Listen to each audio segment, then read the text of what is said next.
Hello everyone, my name is Dennis Muoki. I'm the CEO Ripe Grow Enterprises.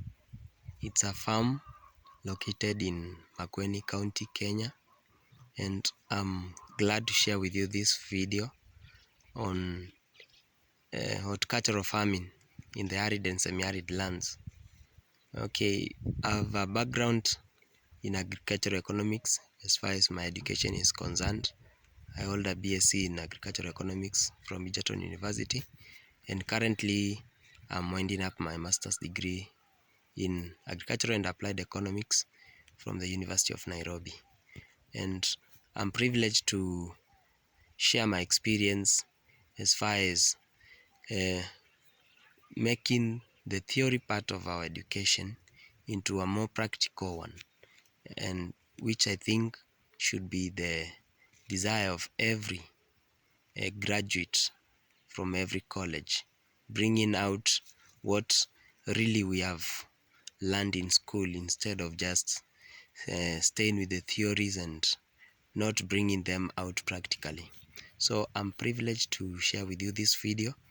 It's a short story on the success that we have on horticultural farming in these dry lands. As you well know, is that dry lands are seen as unproductive areas, especially in Africa.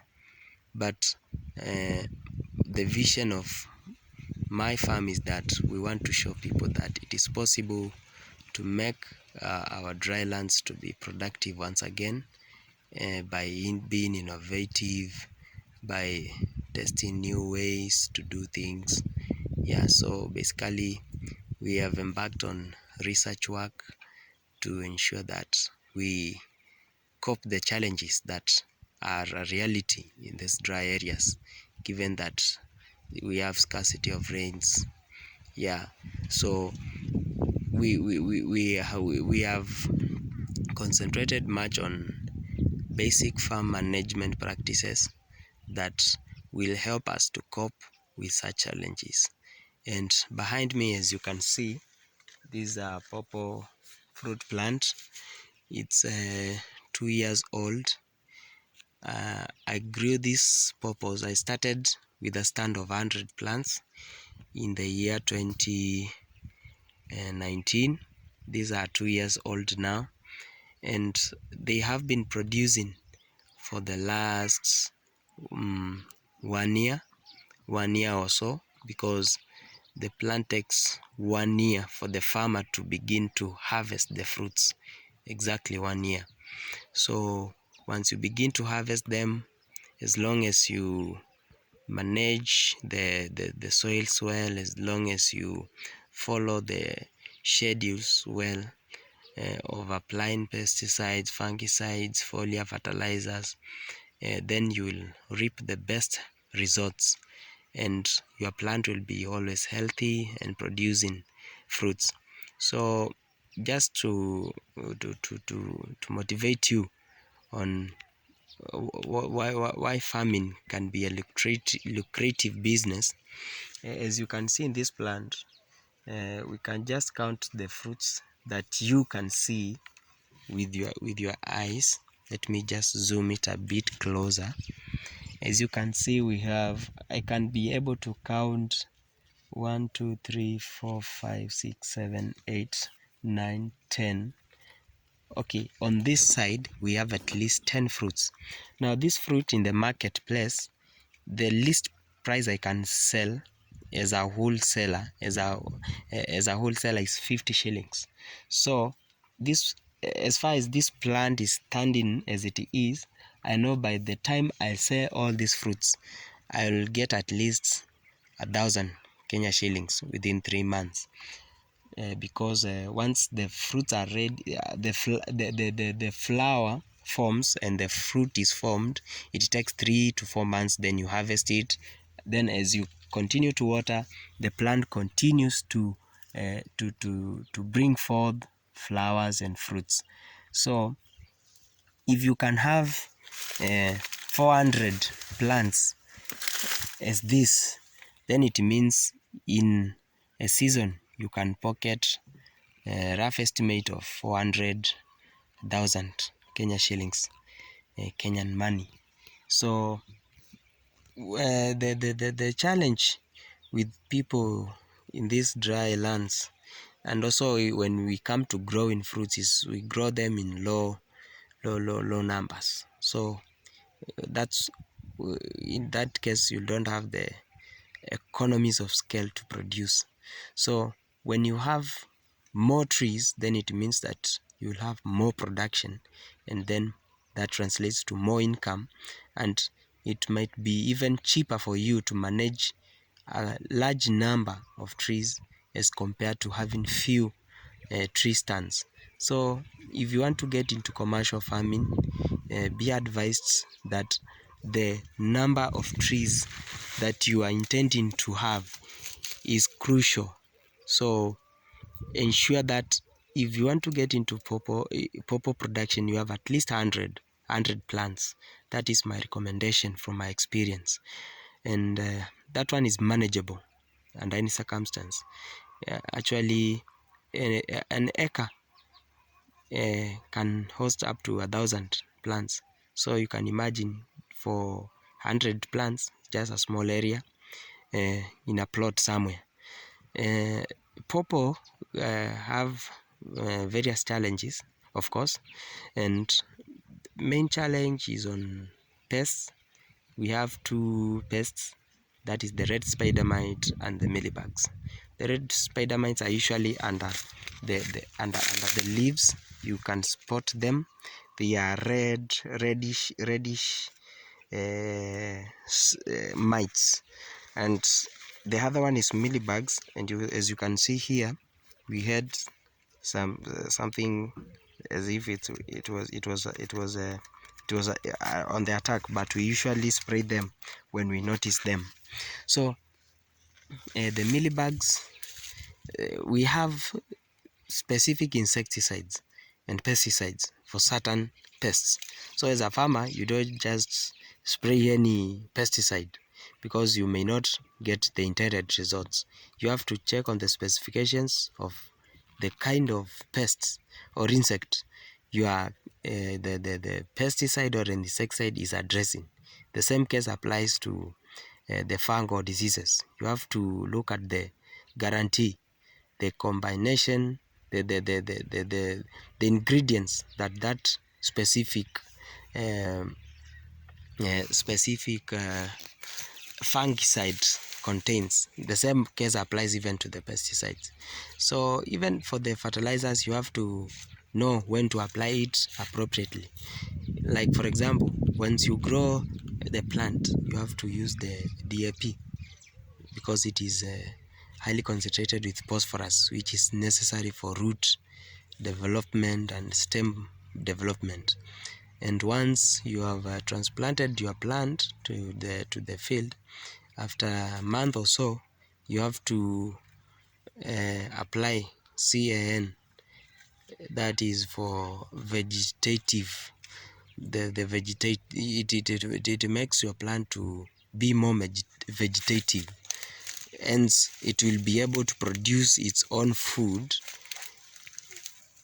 quite easily, and this will allow it to grow vigorously.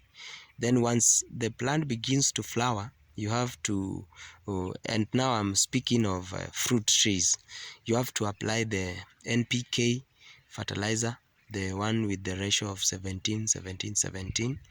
This one now is the one recommended to apply for a plant that is fully mature, so that it can have some of the elements helping it to continue to develop the roots, to continue to be vegetative, and to continue to flower and to fruit. So it's usually very important to know when to address each fertilizer, so that you may have good production. Also, we use organic fertilizers, manure. Once you are planting it, you apply organic manure, 2 spades per zipit. That is enough for a year, and the succeeding year you top dress with a similar requirement. In our farm, we do concentrate more on mulching. You know, the arid and semi-arid lands, you need to look for ways on how you can preserve the moisture content in the soil. So we use sawdust. It's very good in water holding capacity. We also use hay, maize stalks. As you can see where I'm standing, let me just zoom down.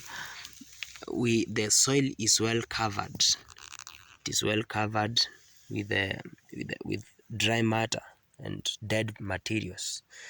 Yeah, so you need to look on how you can get this dead matter. You need to cover the soil. Take the soil as a living organism that needs to be well taken care of. Yeah, yes, you have to cover the soil well.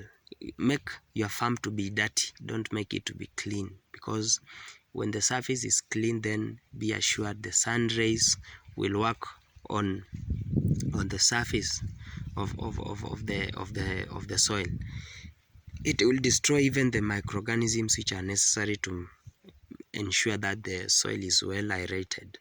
So this is basically where we started from. We started with pawpaw production, and as time went by, we diversified into passion fruit. We also have banana fruit production. So far we have a stand of 500 pawpaw trees, which we are expecting them to produce.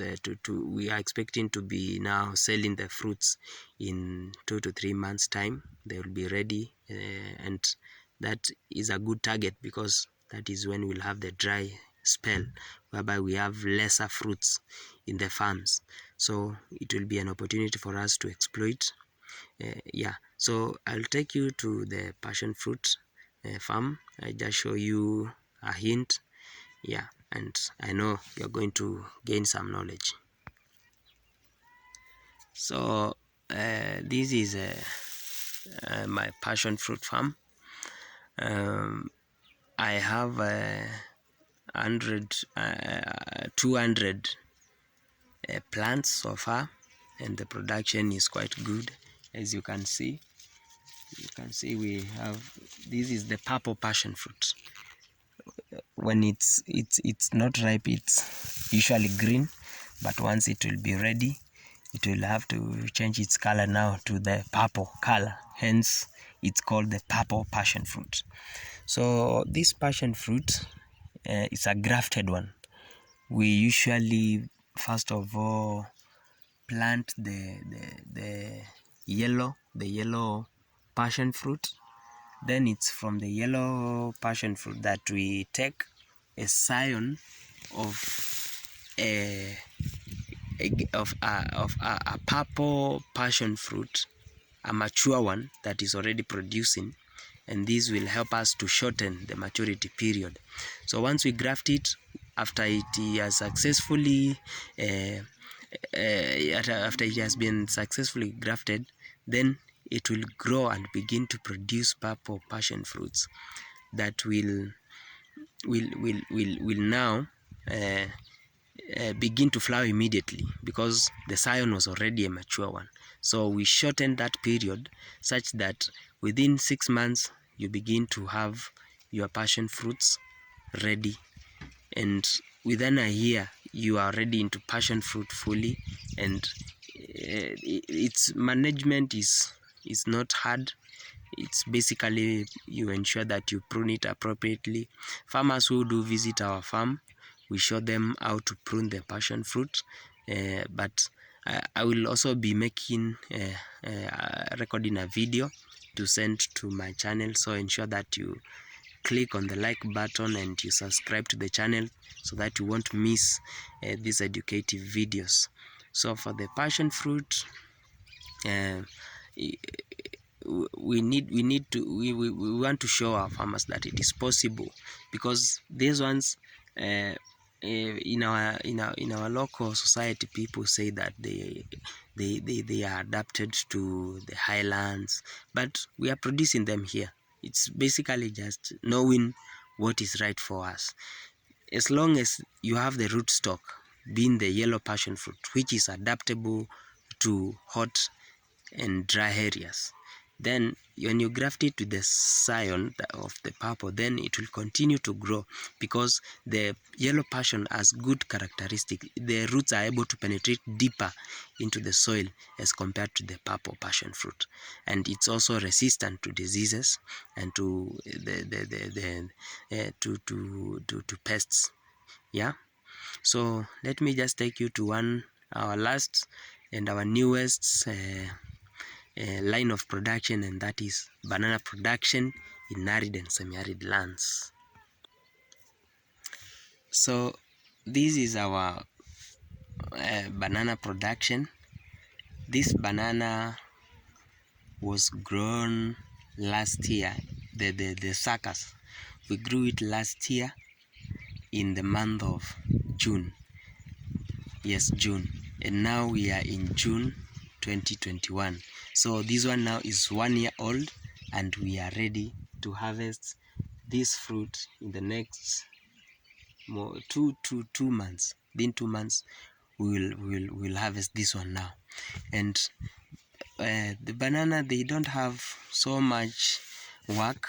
You only need to have manure, you need to water it, and to continue allowing the stand to have not more than 4 suckers. You need to transplant them to other places so that they may not feed on one another. They may not exhaust the nutrients that are available.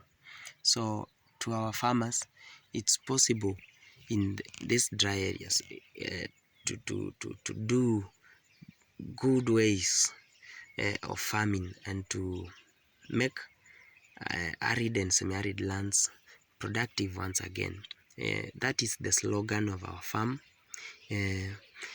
If you are on Facebook, you can like our page. It's Ripe Grow Enterprises. You will see it there.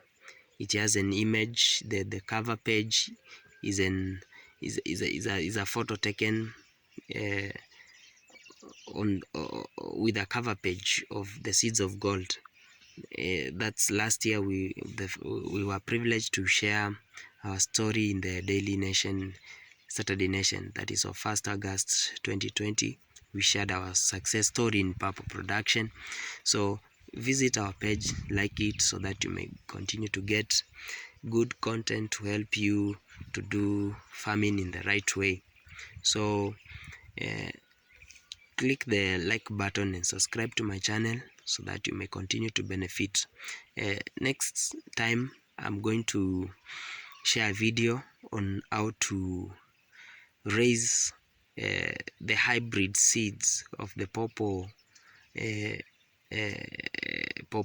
variety, the hybrid seeds. I understand I've gotten so much complaint from farmers that they plant them and they don't succeed. So I will show you how to raise those seedlings in my next video. I will also share another video on how to graft the purple passion fruit. I'll show you on how to graft it. Yeah, and also share you an idea on how you can, if you don't have a big land, I'll show you how you can really use the small space that you have to create employment for yourself, and even to create jobs, like establishing a tree seedling. Yeah, and you will be able to make money. So stay tuned, and God bless Africa. Thank you.